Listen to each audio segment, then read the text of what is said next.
오늘 주어진 이 본문 이사야 16장은 모압에 대한 심판과 관련해서 15장에 이어지는 하나님의 주권적 의지를 밝히는 예언의 말씀입니다. 그런데 특이한 점이 하나가 있습니다. 다른 열방들의 심판 기사에는 언급되지 않는 건데 뭐냐면 심판 중에도 하나님께서 자비를 베푸시고 완전한 멸망을 면할 수 있는 길을 제시하고 있다는 것입니다. 그 이유가 뭐겠습니까? 지난 설교에서 언급한 바와 같이 좋지 않은 방법으로 시작된 국가이긴 하지만 모압은 이스라엘 형제 국가라는 점, 모압이 어떻게 생겼는지 아시죠? 야, 우리 이러다간 대를 못 잇겠어. 그리고 딸이 아버지 술 먹여가지고 큰 딸이 낳고 작은 딸이 낳고 이렇게 해갖고 생긴 게 뭐야? 이 모압이에요, 모압.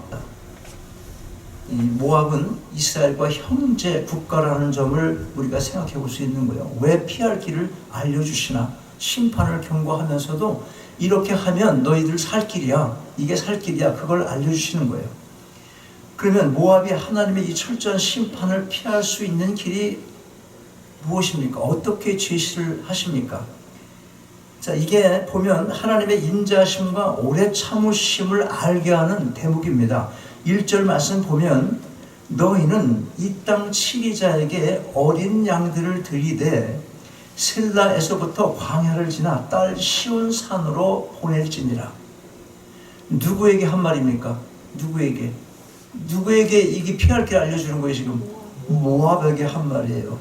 다시 봐요. 1절 너희는 누구? 모압은 너희는 이 땅 치리자에게 어린 양들을 들이되 셀라에서부터 광야를 지나 딸 시온산으로 보낼지니라. 아까 여기 그림 뭐였어? 아까 무슨 산이야? 그게 시온산이에요. 시온산. 그거 기억하세요. 모압에게 한 말이에요. 그러니까 무슨 말인가 하면 너희 모압이 다윗 왕가가 다스리는 남유다의 조공을 바침으로 화친을 맺으라는 것입니다. 그 전에 너희가 아수르와 가깝게 지내므로 너희와 관계가 좋지 않았던 북이스라엘 왕 아합에게 조공을 바치며 화친을 맺어오지 않았느냐. 그 전에 북이스라엘 왕 아합에게 화친을 맺었었어요. 자기가 살 길을 찾았단 말이지. 그 전에 그와 같이 이제 어린 양을 남유다에게 바쳐서 화친을 맺으라는 겁니다.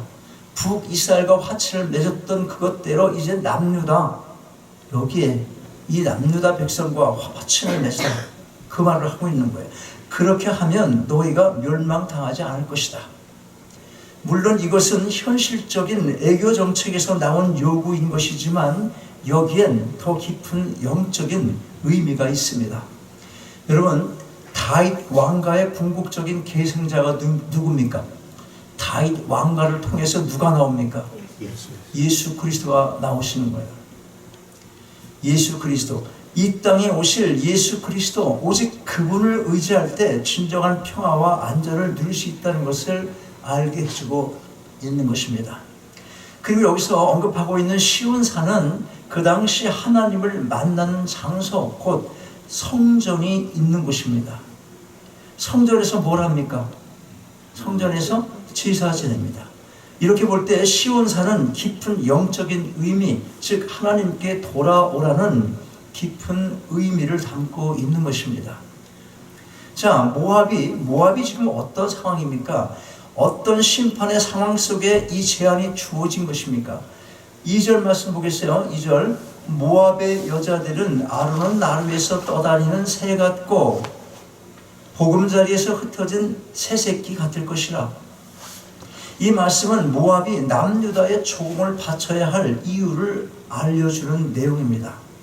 여기서 모압의 여자들이라고 한 말은 우리가 시온의 딸이라고 말할 때 전 이스라엘 백성을 상징하는 그것과 같이 모압의 국민 전체를 상징하는 표현인 것입니다. 2절 말씀은 한마디로 모압의 전 백성이 갈 곳 없이 방황하는 아주 나약한 모습으로 변하게 될 것을 보여주고 있는 것입니다. 새들이 나루에서 떠다니고 보금자리를 잃은 새들이 여기저기 흩어져 있는 모습을 한번 상상해 보십시오. 조금 있으면 어떻게 되겠습니까? 둥지를 다 파괴해버렸으니까 없어. 머무를 곳이 없어요.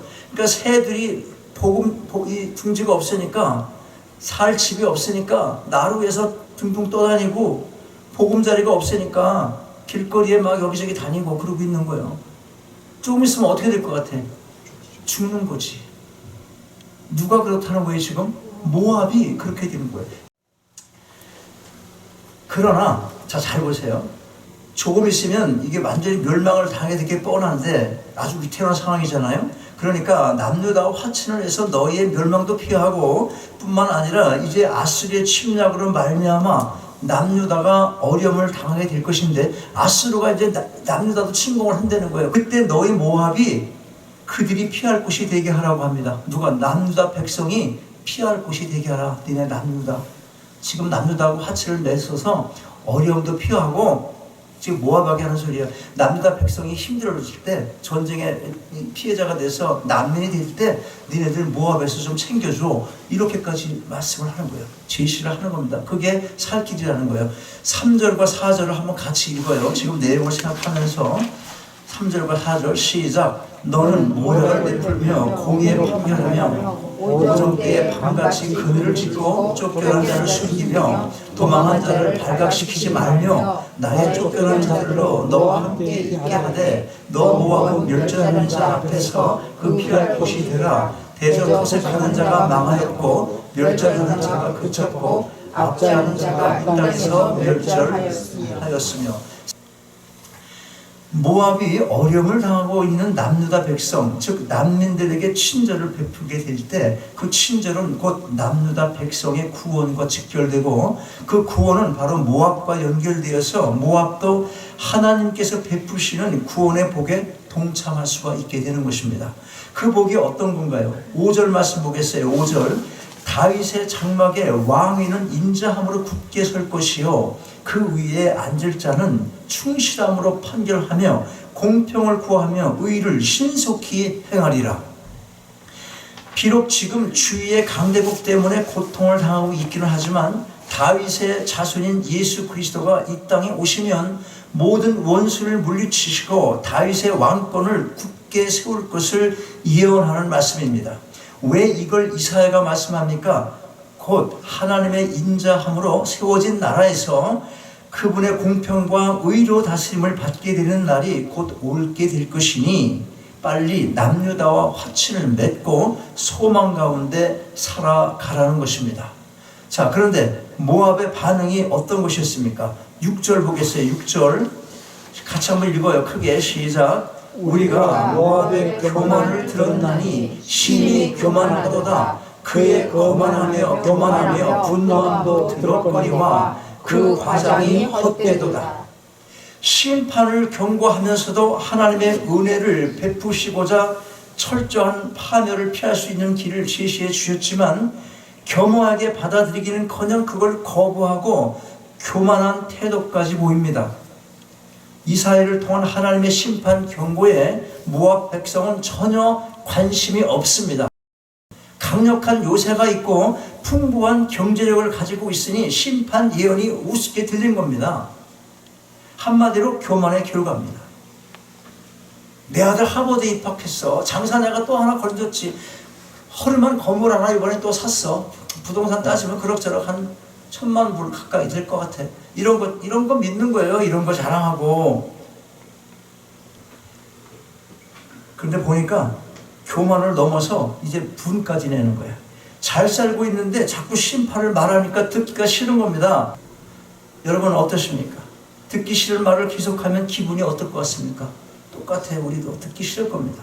화가 나요. 화가 나. 계속하면. 그만해도 그런데 또 해. 그 화가 날 거라고. 근데 먹고 살만하고 자식들 여기다 잘 됐고 이제 다 했는데 자꾸 이렇게 심판 얘기하면 지금 혹시 여러분 기분 안 좋은 사람 있어요? 우리는 뭐 기분 안 좋은 사람 정도는 없을 것 같아요. 왜냐면 그만한 부자는 없잖아. 뭐 있는 건 뭐 있어야지 뭐 사실 뭐. 하물며 뭐 별 어려움도 없고 또 앞날을 위해서도 필요한 만큼 물질도 가지고 있는 사람에게 이제 세상이 때가 와서 곧 망하게 될 텐데 그게 무슨 소용이야? 예수님부터 빨리 믿어. 자꾸 이렇게 말하면 무슨 반응 나오겠습니까? 무슨 반응이 나오겠어요? 화를 낼 겁니다. 지금 모압 백성이 그와 같습니다. 듣고 싶지 않은 심판 예언을 듣게 되니까 자꾸 화가 나는 거예요. 이제 걱정할 것이 없다는 것을 스스로 확신하기 위해서 과장까지 하는 겁니다. 모압이 멸망당하지 않을 수 있는 여러 조건들, 이것도 있고 저것도 있고 이것도 대단하고 저것도 대단하고 자꾸 부풀리는 거예요. 교만의 극치입니다. 교만하면 자꾸 상상 속에서 자기를 부풀리게 되는 겁니다. 자, 그 결과가 어떻습니까? 7절 이후부터 심판의 정도가 어떤지를 쭉 묘사를 해줍니다. 모든 백성이 통곡을 합니다. 포도나무는 마르고 즐거움과 기쁨을 잃었습니다. 노랫소리도 없어지고 도시는 회파되고 틀에 놓은 포도를 밟을 사람도 없습니다. 하나님께서 다 그치게 하신 것입니다. 이사야 선지자는 통곡을 하며 탄식합니다. 하나님의 마음입니다. 이사야를 통해서 하나님의 마음이 어떠하신지를 우리가 이 마음속으로 그려보면서 좀 길지만 7절부터 10절까지를 같이 읽겠습니다. 7절부터 10절까지 큰 소리로 읽습니다. 시작. 그러므로 모압이 모압을 위하여 통곡하되 다 통곡하며 기르셋 전포도 떡을 위하여 그들이 슬퍼하며 심히 근심하리니 이는 헤스본의 밭과 신마의 포도나무가 말랐습니다. 전에는 그 가지가 야셀에 미쳐 광야에 이르고 그 싹이 자라서 바다를 건넜더니 이제 열국 주권자들이 그 좋은 가지를 꺾었도다. 그러므로 내가 야셀의 울음처럼 신마의 포도나무를 위하여 올리라. 헤스본이여 에드랄레여 나의 눈물로 너를 적시리니 너의 여름철과 너의 농작물에 떠드는 소리가 일어납니다. 즐거움과 기쁨이 기름진 밭에서 떠났고 포도원에는 노래와 즐거운 소리가 없어지겠고 틀에는 포도를 밟을 사람이 없으리니 이는 내가 그 소리를 그치게 하였습니다. 아멘. 이와 같은 멸망을 바라보고 있는 이사야는 그의 애통함을 악기에 비유를 해서 이렇게 기록을 합니다. 11절 보면 이러므로 나의 마음이 모압을 위하여 수금같이 소리를 바라며 나의 창자가 기라레셋을 위하여 그러하도다. 수금이 사람 손에 의해서 소리를 내듯 이사야는 모압의 비극적인 멸망을 바라보고 깊은 고통을 느끼고 있는 것입니다. 이것은 비록 죄인들이 그들의 죄로 인한 대가로 공의에 의한 심판으로 멸망받는 것이긴 하지만 이 비유 역시 모압의 멸망을 바라보시는 하나님의 마음의 고통을 알게 해주는 것입니다. 이사야 선지자가 기록하고 이사야가 고통을 호소하지만 이건 누구의 마음이라는 거예요? 하나님의 마음인 것입니다. 이사야를 통해서 선지자니까 하나님의 마음을 전하고 있는 것입니다.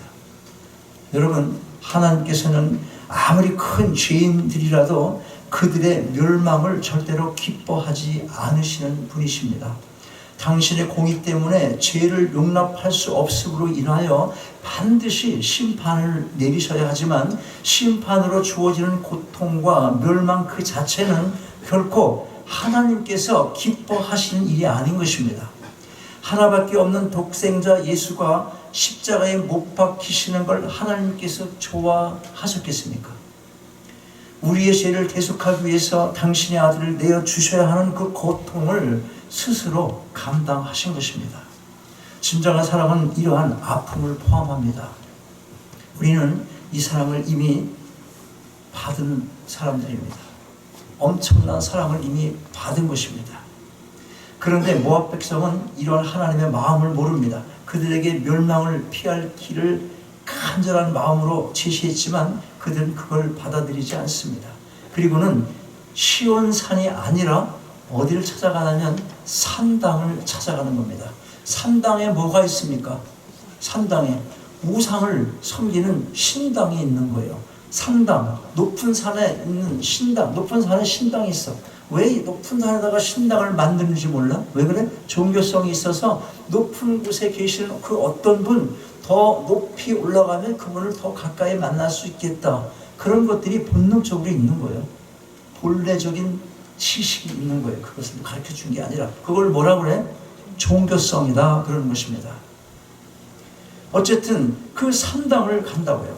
그런데 봐요. 11절 보면 뭐라고 말하면 모압 사람이 그 산당에서 피곤하도록 봉사하며 자기 성소에 나가서 기도할지라도 무효하리로다.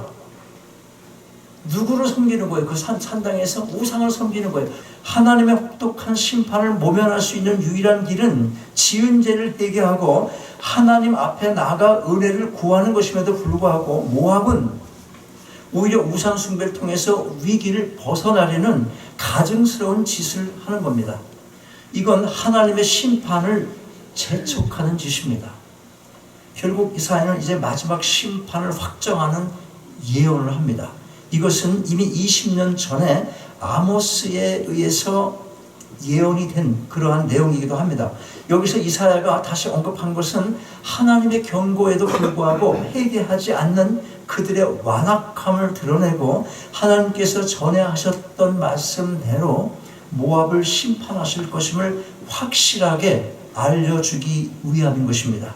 13절 말씀이 바로 그 내용이에요. 이는 여호와께서 전에 모압을 들어 하신 말씀이거니와.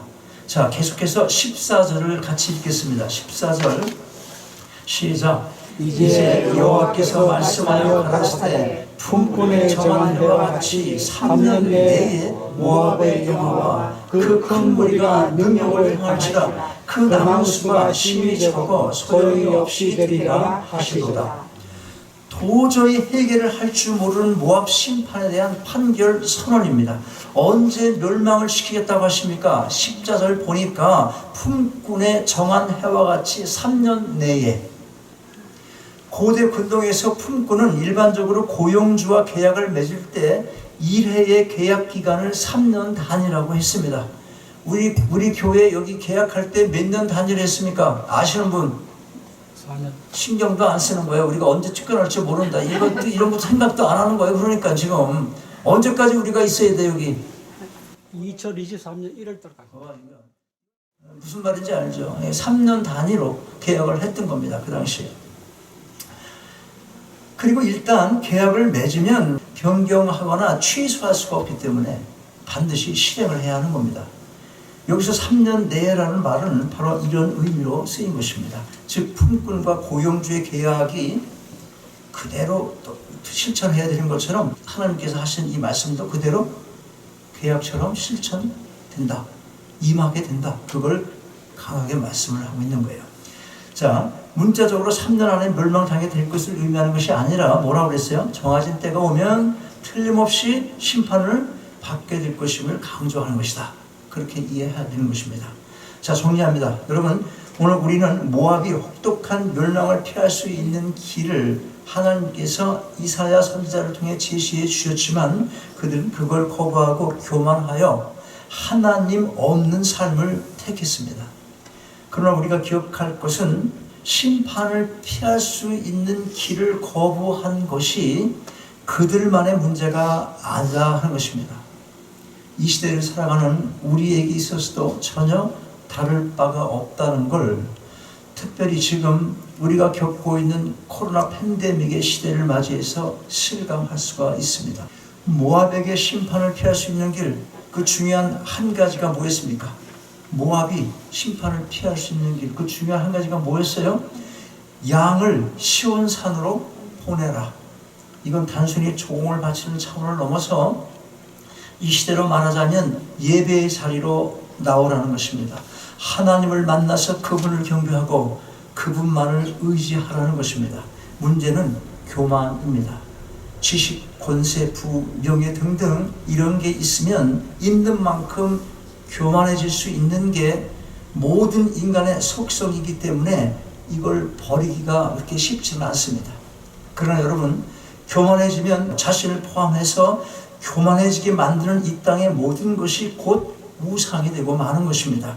다시 말해서 믿음을 말하고 예수님을 생명의 주, 삶의 주로 고백은 하지만 실상은 세상 것 탐하고 그걸 자랑하며 그걸 더 의지하고 하나님이 아니라 내가 주인 된 삶을 살아가게 되는 것입니다. 세상을 살아가면서 만나게 되는 그 어떤 위기나 상황에서도 우리가 믿고 의지할 분은 하나님 한 분뿐임을 늘 기억하시고 진정한 예배의 자리로 나아오시기를 주님의 이름으로 축원합니다.